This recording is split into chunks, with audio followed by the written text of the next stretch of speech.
kitchen. Thank you for joining me, and today's recipe is from my 4 Seasons Ninja Foodie cookbook, and in there you'll find the full list of ingredients. And if you need any of the equipment that I use during the recipe, then just go over to my website and it'll be linked on my accessories page for you. I really hope you enjoy this recipe. If you do, don't forget to hit that like button for me. And if you're new to Susannah's Kitchen, then subscribe to my channel for new weekly content. I'd love to see some of your creations, so don't forget to add them to my Facebook group and tag me in on my social media platforms. The links are all down below in my description. So I think we've got everything covered. Let's start cooking. To make my broccoli and cheddar soup, we're starting off on sear and saute. I'm just getting the pot warm now. I'm gonna add a little bit of vegetable oil into the bottom here. And I'm gonna begin by cooking down my onion.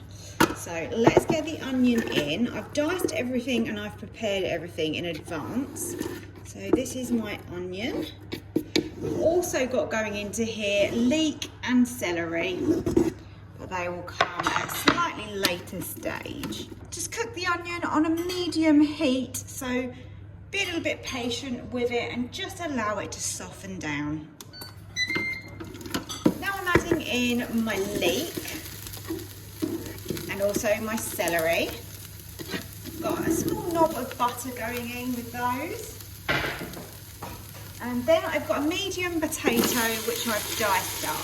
Just sweat these down and just soften these a little bit. Okay, once you're happy with how much they have softened down, we can add our seasonings. I'm using some mustard powder here.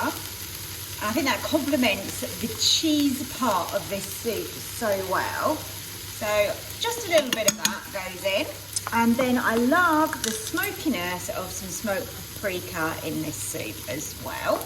And then season it with some salt and also some black pepper.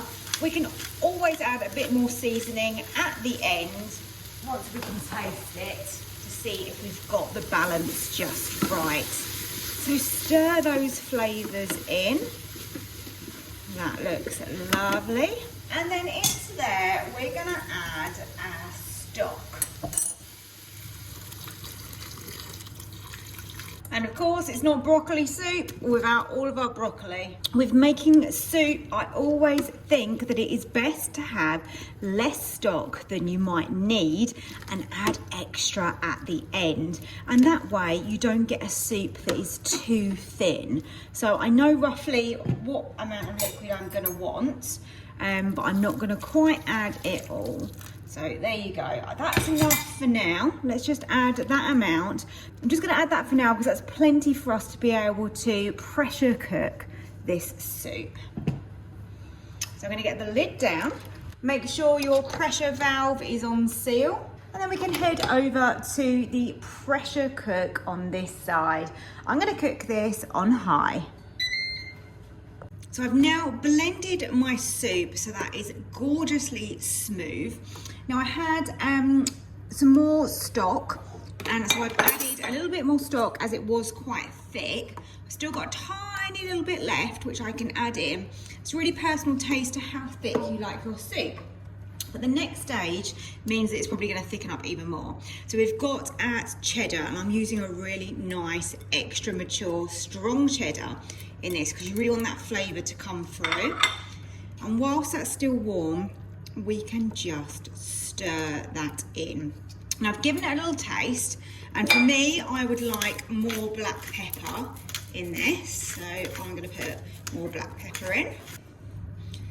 Give it another little stir. Oh, this looks really, really nice. I'm also adding a little bit more salt, and that's why I like to do my seasoning at the end, because then you can get it right to how you like the flavour.